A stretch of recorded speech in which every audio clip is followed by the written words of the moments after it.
नगर परिषदेची निवडणूक आता येऊन ठेपली काही दिवसांवर आणि आम्ही जुन्नरला आलेलो आहोत। तर त्याच दृष्टीनं जुन्नरमधील लोकांच्या काय भावना आहेत, लोकांच्या काय प्रतिक्रिया आहेत, लोकांचा काय आवाज आहे, लोकांचा हाच आवाज आम्ही तुमच्यापर्यंत पोहोचवण्याचा प्रयत्न करणार आहोत न्यूज अनकटच्या माध्यमातून।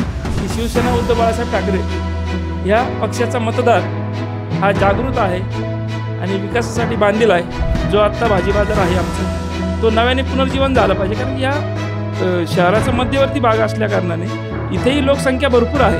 आम्ही आजपर्यंत काम करत आलो ज्येष्ठांसाठी, महिलांसाठी, सगळ्यांसाठी।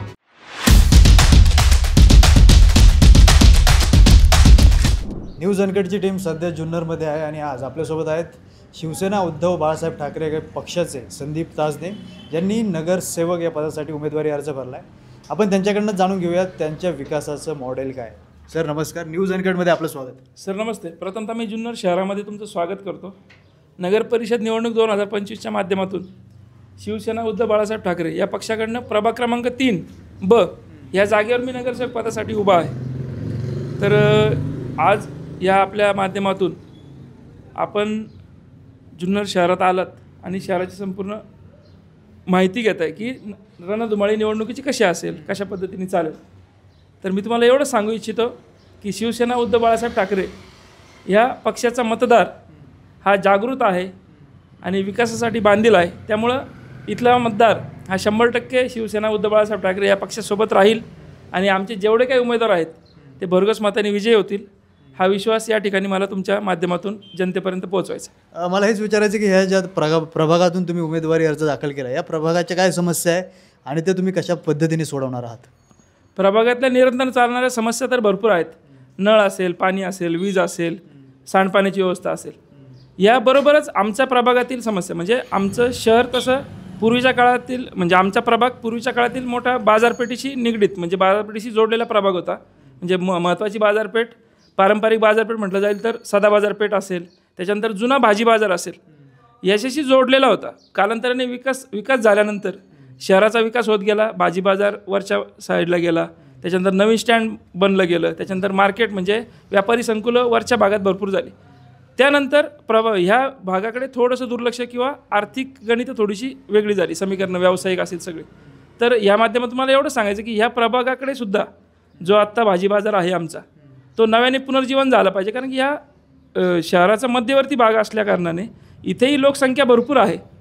त्याचबरोबर म्हणजे भाजी बाजाराचं पुनर्जीवन असेल, त्याचसोबत ज्येष्ठ नागरिकांसाठी विरंगुळा केंद्र जे असेल, विरंगुळ्यासाठी ज्येष्ठ नागरिकांना आजही किल्ल्याच्या पायथ्याशी जावं लागतं आणि त्याची गरज भासू नये या दृष्टीने नगरपालिकेच्या माध्यमातून नगरपालिकेच्या जागेत या प्रभागातील जवळपास कुठेही जागा मिळेल त्या ठिकाणी ज्येष्ठ नागरिकांसाठी विरंगुळा केंद्र, नाना नानी पार्क, त्याचबरोबर लहान मुलांसाठी प्लेग्राऊंड म्हणजे मैदान असेल, ह्या सगळ्या सुविधा करण्याचा आमचा मानस आहे। तुम्ही वृद्धांचा, ज्येष्ठ नागरिकांचा उल्लेख केला, लहान मुलांचाही उल्लेख केला, त्यांच्यासाठी तुम्ही गोष्टी काही करणार आहात। पायाभूत सुविधांचा विकास करणं हे तर आहेच, यासोबतच महिलांसाठी काही गोष्टी करणार आहात का? महिलांसाठी सांगायचं म्हटलं तर पहिली गोष्ट मी माझ्या म्हणजे परत थोडंसं राजकीय पार्श्वभूमीकडे जातो। मी खरं तर हाडाचा शिवसैनिक, म्हणजे माझे वडील असतील, वडिलांकडनं मी शिवसेनेचं बाळकडून मला मिळालं, त्यासोबत मी बाळासाहेबांना ऐकलेलं आहे आणि शिवसेनेचे जे ब्रीद आहे की 80% समाजकारण आणि 20% राजकारण, याच आधारावर आम्ही आजपर्यंत काम करत आलो ज्येष्ठांसाठी, महिलांसाठी, सगळ्यांसाठी। पण या पुढील काळात मी आज तुमच्याकडे नगरसेवक पदासाठी उभा असल्यानंतर तुम्ही मला मतदानरूपी आशीर्वाद दिल्यानंतर माझा विजय तर होईलच, पण यानंतर 5 वर्षाची माझी जबाबदारी आहे। त्या जबाबदारीमध्ये मला प्रामुख्याने एवढंच सांगायचं की तुम्ही माता भगिनींचा जो उल्लेख केला, माता भगिनींसाठी शेवटच्या घटकापर्यंत ज्या काही नगरपालिकेच्या माध्यमातून ज्या योजना असतील त्या योजनांसाठी त्यांना जी पायपीट करावी लागते, त्यांना जो त्रास होतो तो त्रास सोडवण्यासाठी माझं कार्यालय हे प्रभागातच असेल आणि कार्यालयामार्फतच त्यांना या सगळ्या सुविधा दिल्या जातील। त्याचबरोबर नवनवीन ज्या काही योजना असतील म्हणजे आज यापूर्वीच्या काळात सध्या गाजलेली जी योजना आहे मुख्यमंत्री माझी लाडकी बहीण योजना, या योजनेचे मोफत KYC करणे, त्याचसोबत श्रम कार्डचा मोफत कॅम्प घेणे, या सगळ्या गोष्टी या आधीच्या काळात आपण करत आलोच आहे। या आधीच्या काळात जर आपण एवढी कामं करू शकतो तर नंतर तर आपली जबाबदारी वाढते, तर त्या जबाबदारीला मी बांधील असेलच। म्हणजे माता भगिनीचे जे काही प्रश्न असतील त्यासाठी मी कटिबद्ध आहे। महिलांचा उल्लेख केला, त्याच्यासोबतच ज्येष्ठ नागरिकांचा देखील उल्लेख केला, पण आता आपण पाहतो की इथं युवक आणि युवतींचा देखील मोठ्या प्रमाणात लक्षणीय संख्या आहे या जुन्नरमध्ये पाहायला गेलं तर। या युवकांसाठी, या तरुणांसाठी तुमच्या काय योजना असतील?